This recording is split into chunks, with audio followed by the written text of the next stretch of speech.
The baseball bat connected with the intruder's knee with a sickening crack. Nina Harper stood in her living room at 2 in the morning, chest heaving, designer bat gripped in both hands like she was aiming for the World Series.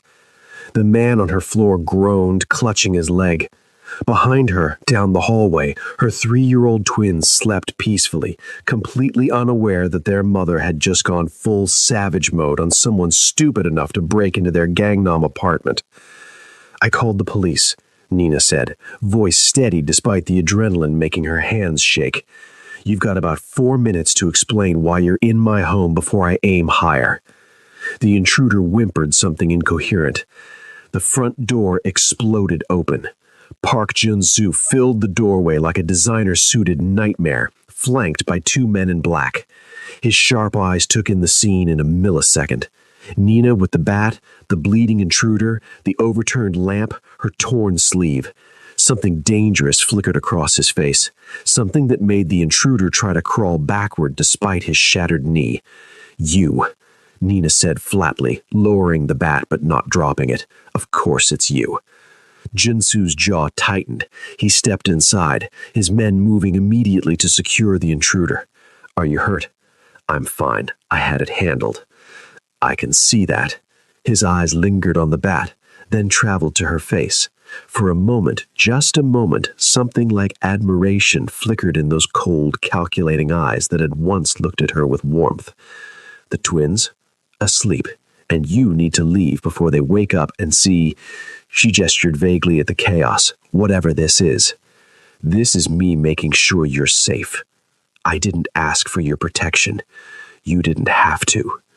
The air crackled between them. Jun-soo's men were efficiently zip-tying the intruder, speaking in rapid Korean into their phones.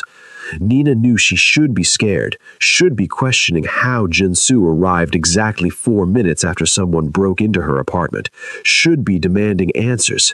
Instead, she was furious. "Get out," she said quietly. "Nina, I said get out, Jin-soo. You don't get to do this. You don't get to play hero now." He took a step closer. She raised the bat. "I'm not playing. Neither am I. You made your choice 2 years ago when you called me a liar and a whore in front of your entire family." Her voice didn't shake.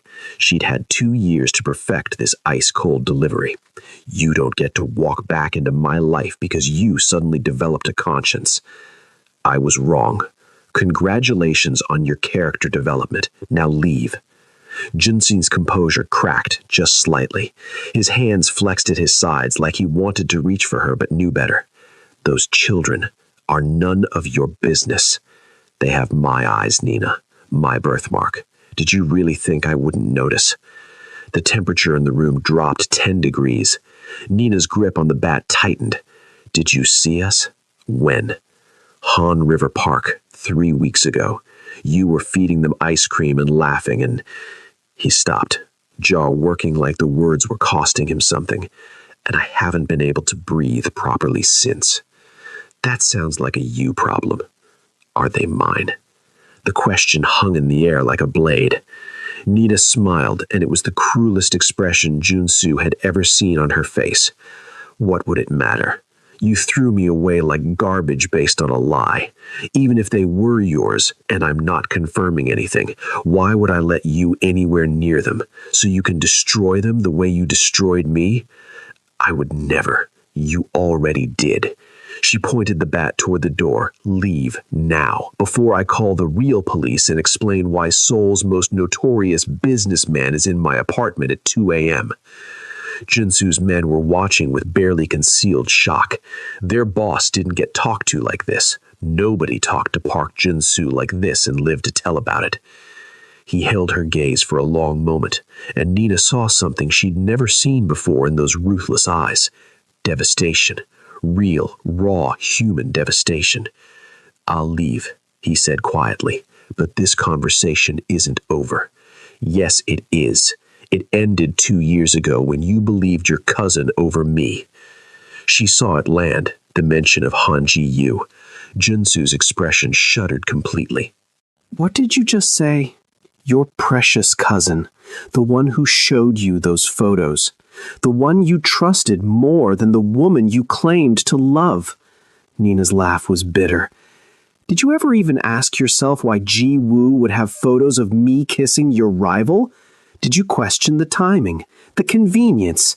Jun-soo had gone very, very still, dangerous still. He said, I don't care what he said. You believed him. That's all that matters. Nina's voice finally cracked, just slightly. Now get out of my home before I do something we'll both regret. Jun-soo looked at her for a long moment. Then he turned to his men and said something sharp in Korean. They hauled the intruder up and dragged him toward the door. At the threshold, Jun-soo paused. I will find out the truth, Nina, about everything. You had 2 years to find the truth. You chose not to look. He flinched, actually flinched. Then he was gone, taking his men and the intruder with him, leaving Nina alone in her destroyed living room with a baseball bat and a heart that absolutely was not breaking all over again. She waited until she heard the elevator doors close. Then she locked her door, checked on her sleeping twins, and finally let herself slide down the wall and shake. Because Park Jun-soo wasn't just back in Seoul. He knew about the twins. And if there was one thing Nina had learned about the man she'd once loved, it was that he never, ever let go of what he considered his. If you saw your ex with children who look exactly like you, what would you do? Don't forget to like and subscribe. This story is about to get wild. 2 years earlier, the proposal at Seoul Tower had been perfect. Jun-soo on one knee, the entire city glittering below them, a ring that cost more than most people's yearly salary glinting in the moonlight. Marry me, he'd said, and it wasn't a question. Park Jun-soo didn't ask, he claimed. Be mine. Let me spend my life proving you're the best decision I ever made. Nina said yes because she was stupidly, helplessly in love with a man who controlled half of Seoul's underground while maintaining the perfect facade of a legitimate businessman.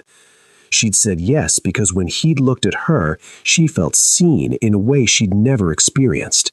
She'd said yes because being Park Jun-soo's fiancé felt like being chosen by a king. She should have known kingdoms always fell. The photos arrived 3 weeks before the wedding. Nina, pressed against a wall in a dark hallway, locked in an embrace with Kwon Tae-hyun, Jun-soo's oldest rival. Her hands in Tae-hyun's hair, his hands on her waist. The angle was perfect, damning, undeniable. Except it was a complete fabrication. But who was going to believe her? Jun-soo had confronted her at his family's estate, surrounded by his inner circle. His mother, his father, his cousin Ji Woo, who presented the evidence with barely concealed satisfaction. The board of directors of Park Enterprises. Everyone who mattered in Jun-soo's world watching as he destroyed her. Explain, Jun-soo had said, voice like winter. Those photos are fake. I've never even spoken to Kwon Tae-hyun. My sources confirm you met him at the Lotte Gallery opening the same night these were taken. I was there for 5 minutes. I got a migraine and left. Convenient. Jun-soo, please, look at me. You know me. I thought I did. He held up the photos, and Nina had seen it then, the moment his heart closed against her. The shutters coming down over those warm eyes, leaving only ice. My cousin has never lied to me. We grew up together. He's family. And I'm what? Disposable? You're a woman I barely know who's been in my life for 8 months. Ji Woo has been in my life for 32 years. Jun-soo had stepped closer, and his voice had dropped to something soft and lethal. Did you really think you could play me, use me for my money and connections while dining with my enemy? The slap had echoed through the estate like a gunshot. Nina's hand had stung. Jun-soo's cheek had bloomed red. Everyone in the room had frozen. You're not even going to investigate. You're just going to believe. After everything? Get out. Junsu, get out.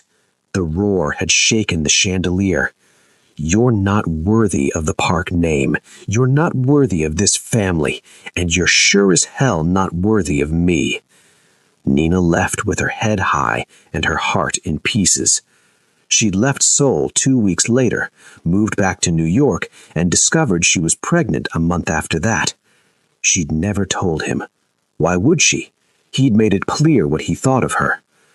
Now Nina was still sitting against the wall when her phone buzzed. Unknown number.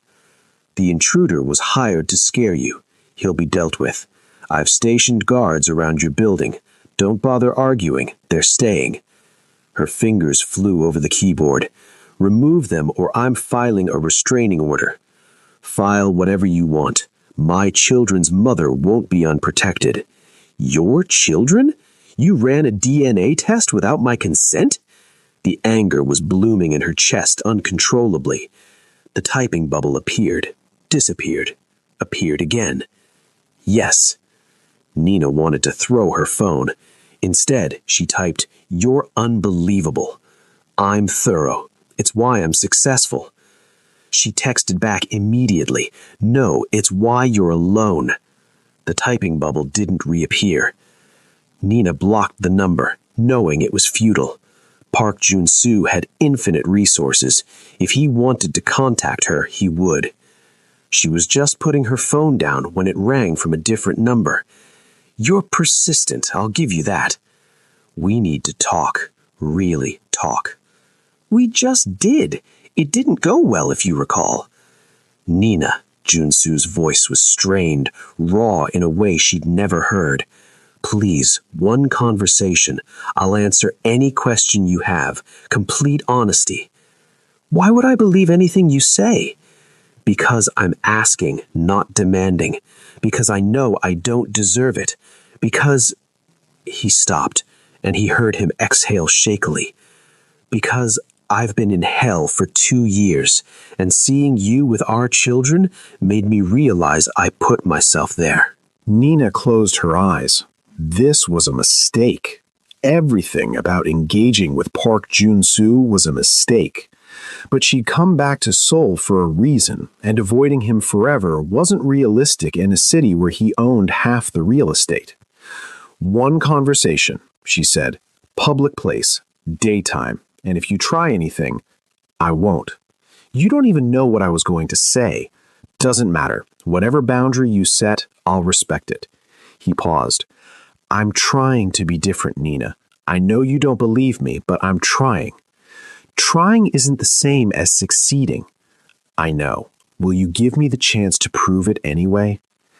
Nina looked down the hallway where her twins slept, oblivious to the fact that their father, the man she'd loved and hated in equal measure, was back in their lives whether she wanted him there or not. "Tomorrow, 2 p.m., the cafe across from Seoul Museum of Modern Art. You're late, I leave. I'll be early. And Jun-soo? What? Come alone. No bodyguards, no drivers, no cousin. Just you." Silence. "That's not safe for me," he finally said. "Good. Now you know how I've felt for 2 years." She hung up before he could respond. Park Jun-soo arrived at the cafe at 1:47 p.m., which meant he'd probably been circling the block since 1:30. Nina watched from her corner table as he entered, scanning the room with the automatic threat assessment of someone who'd survived multiple assassination attempts. He was dressed down by his standards, black slacks, a simple white button-down, no tie. He looked exhausted, with dark circles under his eyes. Good. He spotted her and something flickered across his face. Relief, maybe, like he'd half expected her not to show. He approached slowly, as if she were a wild animal that might bolt. "You came," he said. "I said I would. Unlike some people, I keep my word." Direct hit. Junsu absorbed it without flinching and sat down across from her. Up close, he looked worse, a small scar near his left eyebrow that hadn't been there 2 years ago, new stress lines, a tension in his shoulders that spoke of sleepless nights. "You look terrible," Nina said conversationally.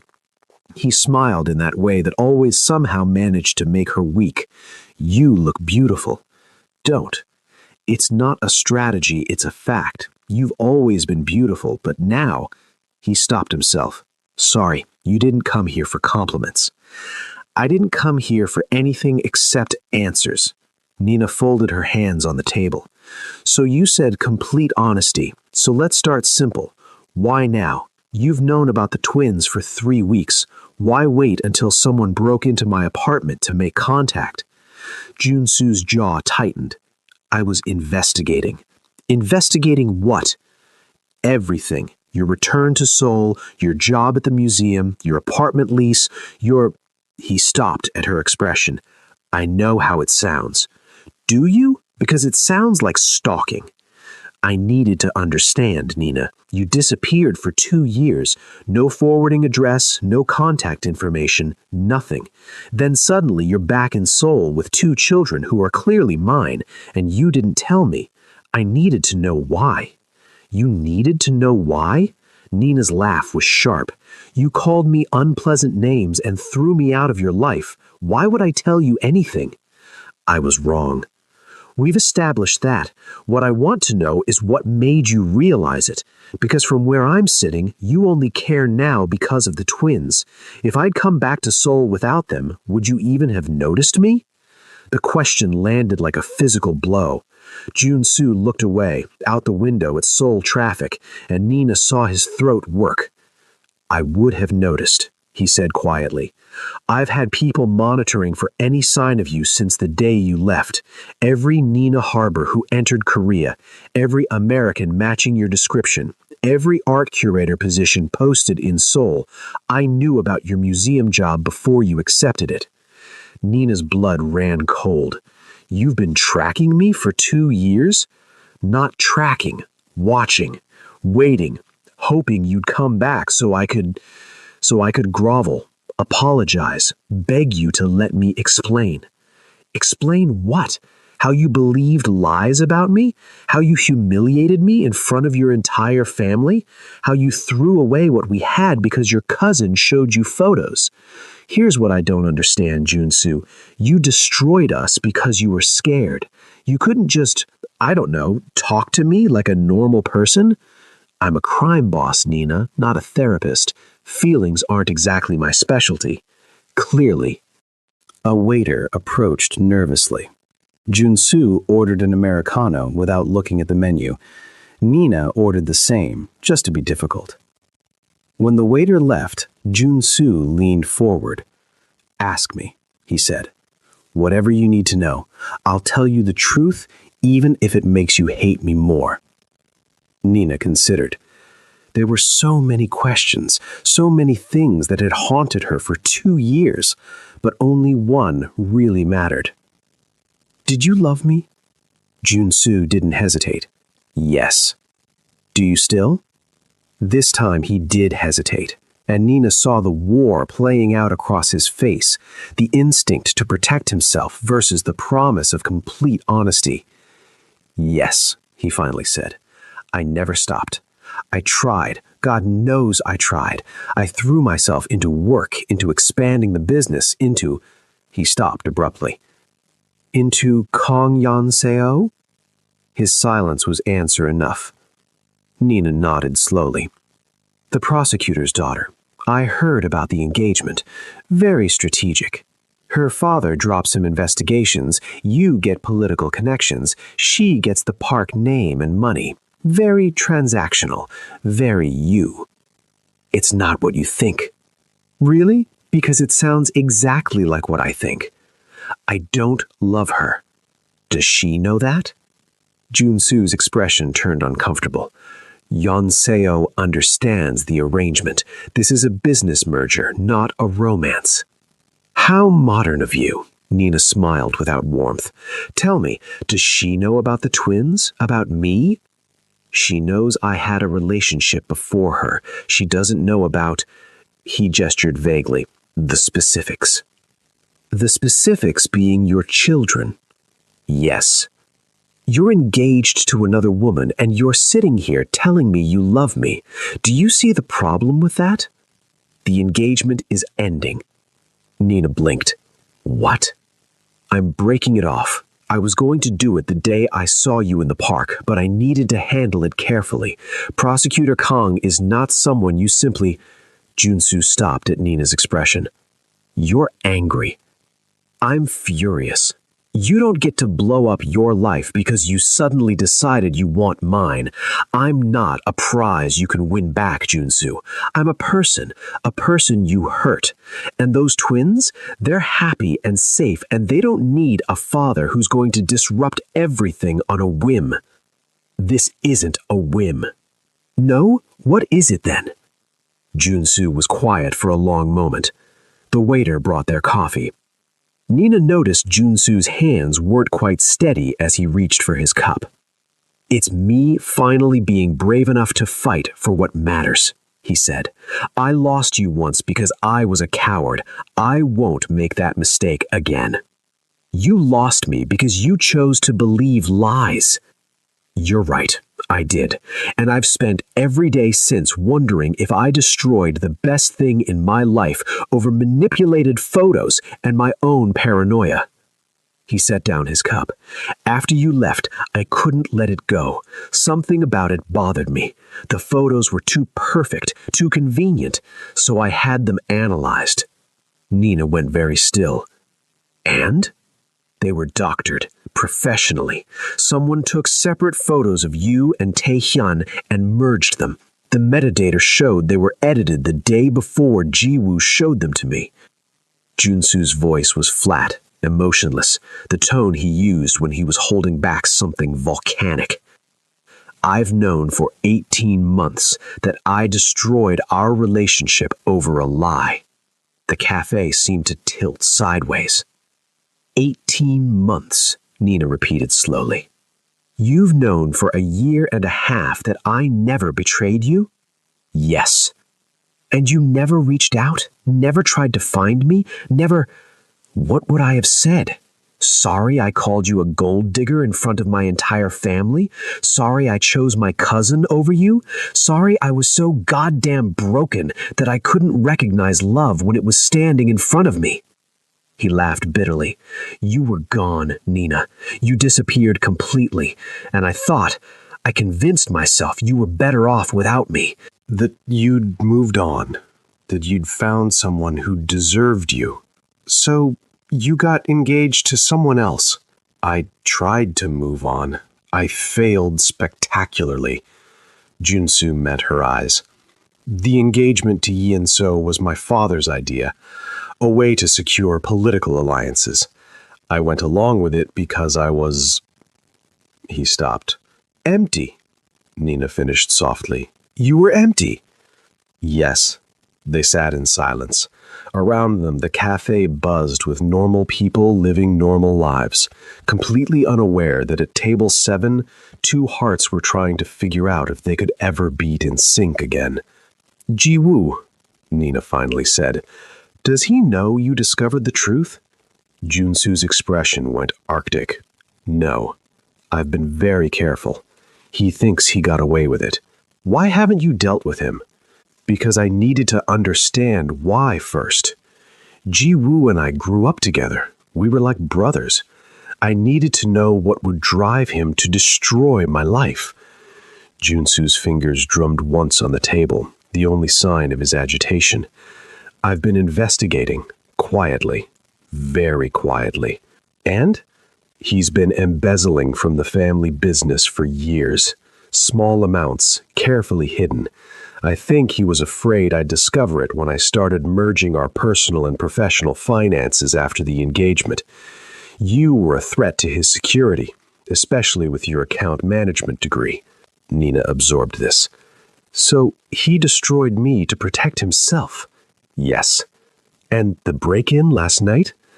Junsu's jaw clenched so hard Nina heard his teeth grind. I'm still investigating, But I believe Ji-woo is escalating.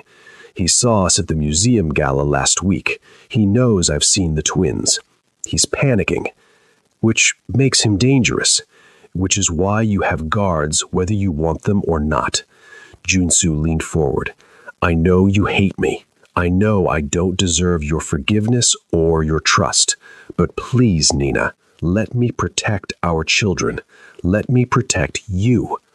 I can protect myself. I proved that last night. You shouldn't have to. His voice roughened. You shouldn't have spent 2 years alone, raising my children, watching your back because I was too stupid and proud to question the lies someone fed me. You shouldn't. He stopped abruptly, jaw working. Nina realized with shock that Park Jun-soo was close to crying. I'm sorry. It's not enough. I know sorry doesn't fix anything, but I am so deeply, devastatingly sorry for what I did to you, to us, to... His voice broke completely. To our family. Nina's coffee cup rattled slightly against the saucer as she set it down. She would not cry. She'd cried enough over Park Jun-soo to fill Han River, and she'd promised herself never again. Stop, she said quietly. Junsu looked up, eyes red-rimmed. Stop apologizing. Stop making yourself the victim here. You want to protect us? Fine. Keep your guards, but don't sit there and act like saying sorry means I should just, what? Forgive you? Let you play house with us? Pretend the last 2 years didn't happen? I'm not asking for that. Then what are you asking for? Junsu was quiet for a long moment, visibly struggling with something. When he finally spoke, his voice was barely above a whisper. A chance to know them. Minho and Sua, I looked them up.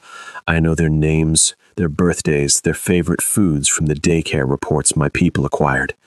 You hacked their daycare? I'm a crime boss, Nina. Hacking is the least morally questionable thing I do. He had the grace to look slightly ashamed. I know Minho loves lions, and Sua is obsessed with sparkly shoes. I know they speak both English and Korean. I know Sua has my mother's smile, and Minho has your stubborn chin. His voice grew thick.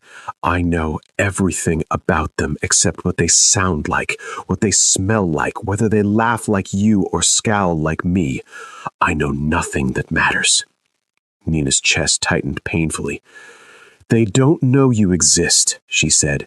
They think their father is someone who couldn't be in their lives. I never told them details because I didn't want them to feel unwanted. Park Jun-soo flinched like she'd struck him. They were wanted. They are wanted. If I had known, you would have what? Left your fiancé? Embraced single fatherhood? You can barely handle emotions that aren't anger or calculation. I would have learned. I'm learning now. Why should I believe that? Because I'm in therapy. Nina almost dropped her coffee. You're what? Therapy. 3 times a week. I started 2 months after you left when I realized I'd ruined my life and didn't know how to process it. Dr. Han says I have significant attachment and trust issues stemming from childhood trauma and the nature of my work. We're working through it. Park Jun-soo is in therapy, Nina said slowly. The man who once told me emotions were weakness is in therapy. Turns out destroying the only person you've ever loved is a pretty effective wake-up call. Despite everything, Nina felt her lips twitch. Dr. Han must have her work cut out for her. She threatened to quit twice in the first month. I've gotten better at not treating sessions like hostile business negotiations. Jun-soo's expression softened slightly. She's the one who told me I needed to let you make your own choice, that I can't control or manipulate my way back into your life, that real love means respecting your autonomy even when it kills me. Smart woman. She says you'd like her. Don't. Don't what? Don't try to make this cute or charming. You don't get to be charming right now. Nina pushed her coffee away. You want to know the twins? Here's what that looks like. Supervised visits. You don't get to be alone with them until I decide you've earned it. You don't get to disrupt their routine or confuse them. You show up when I say, leave when I say, and if you miss even one visit, you're done. Junsu straightened. I'll take it.